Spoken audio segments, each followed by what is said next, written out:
ऐसे डंडे हैं उनके पास।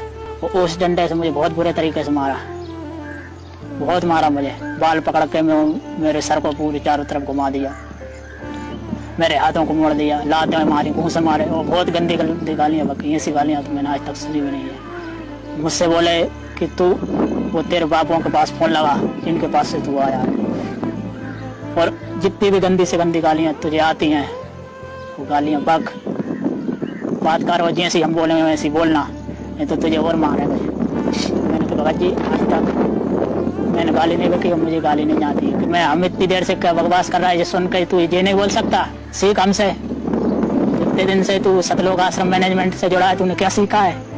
गालियाँ नहीं सीखी तो मुझे तो शर्म आ गई कि ऐसा ही परमात्मा के साथ किया होगा। फिर तो मुझे पूरा यकीन हो गया। अभी तो मुझे थोड़ी शंका थी कि सतलोक आश्रम मैनेजमेंट की जो बदनामी कर रहे हैं लोग, गलत कर रहे हैं, ये तो परमात्मा का बनाया हुआ है। फिर मुझे परमात्मा को वो शब्द याद आ गए जो उन्होंने मीडिया के सामने कई चैनलों पे बोले थे कि ये मैनेजमेंट मेरा बनाया हुआ नहीं है,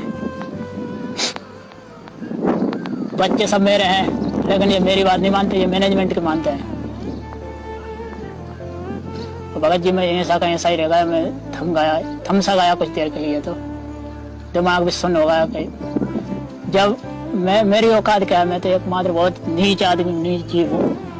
जब मेरे ये हाल कर रहा है, परमात्मा के साथ इनने क्या प्लानिंग बनाई होगी? बहुत समर्थ है इसलिए बच गए।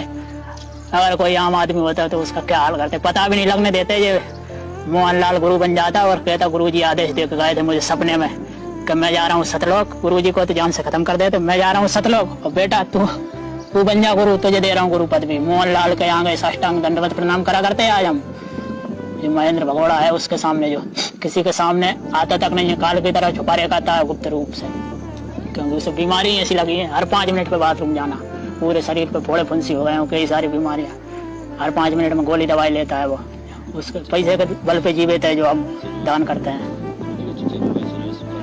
गुरु जी का जो चचेरा भाई है जिसके बच्चे को परमात्मा ने बचाया था, जिसके सर में गड्ढा हो गया था, बिजली के तार से करंट लगा था, उसको उठाकर परमात्मा ने छत पे लटा दिया था।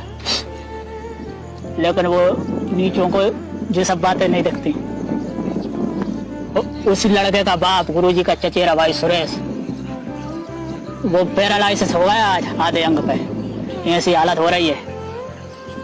और जो मैनेजमेंट के जो मुख्य आदमी है ना, उनके साथ तो बहुत बुरी दुर्गति हो रही है। किसी का एक्सीडेंट हो जाता है, किसी को कुछ बीमारी लग जाती है, इनकी लड़कियां भग जाती हैं दूसरे लड़कों के साथ, और इनको सार नाम मिल चुका है। क्या भक्ति करते हैं यही फल मिल रहा है इनका भक्ति का। तो ये तो परमात्मा के विरोधी हैं, कोई भक्ति मक्ति नहीं करते, इनकी बातों में मत लगना। अगर आपको वहाँ की सच्चाई समझना है तो मेरठ आश्रम में आइए आप, जो उत्तर प्रदेश में है।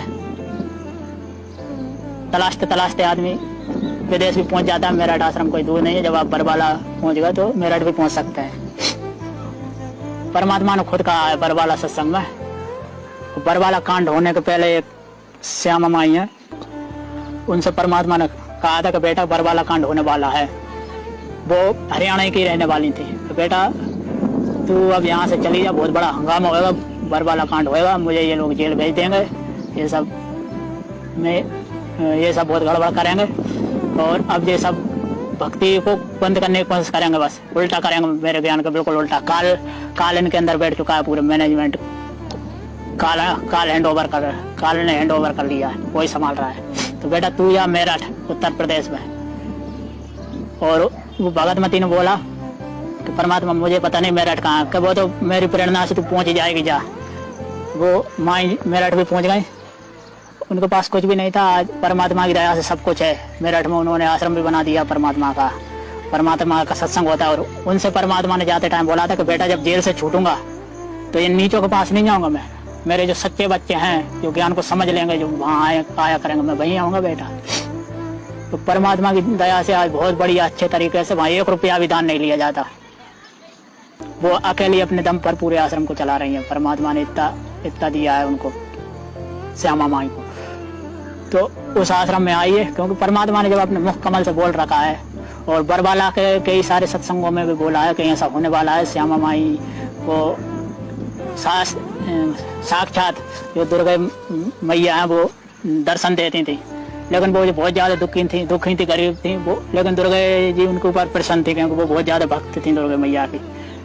तो दुर्गा जी को उनके ऊपर दया आ गई थी। ये इंटरव्यू आपने भी देखा होगा, इंटरव्यू हुआ है, जो मैनेजमेंट वालों ने लिया है। दुर्गा जी ने उनको बोला कि बेटा मुझे तुझ पे बहुत दया आ रही है और मैं तेरा कुछ सही अच्छा नहीं कर सकती, इसलिए तो वो परमात्मा की शरण में चला गया। जो बरवाला में आए सदगुरु रामपाल जी महाराज, कबीर साहब के अवतार, पूर्ण परमात्मा, वो तेरा सब कुछ कष्ट दूर कर देंगे। तो वो ही श्यामा माई है, जिनके बारे में कई बार बरवाला के सत्संगों में परमात्मा ने बोला है कि वो मेरठ में आश्रम बनेगा, वहीं पहुंचूंगा मैं।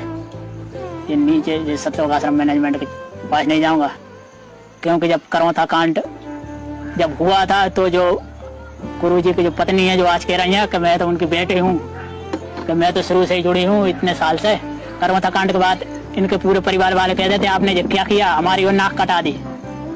आज ये अपने बयान बदल रहे हैं, उस टाइम ये कहते थे करौथा कांड के बाद कि रामपाल तूने ये क्या कर दिया, तूने हमारी वो नाक कटा दी तेरे साथ साथ। अच्छे बड़ा खा रहा था, पी रहा था, बढ़िया इंजीनियर की नौकरी थी, क्या कमी थी तुझे, क्या सूझी है। और जब परमात्मा जेल से वापस आए तो सब इनके साथ हो लिया, इन्होंने मैनेजमेंट खड़ा कर दिया बहुत बड़ा। मतलब इनके सामने तो अबू बकर अल बगदादी जो है, जिसने आतंकवाद का शहंशाह कहा जाता है, जिसने आईएसआई से इस्लामिक स्टेट बनाई थी, वो तक फेल हो गया। इन्होंने सतलोक आश्रम मैनेजमेंट के नाम पे एक बहुत बड़ी कंपनी खड़ी कर दी है।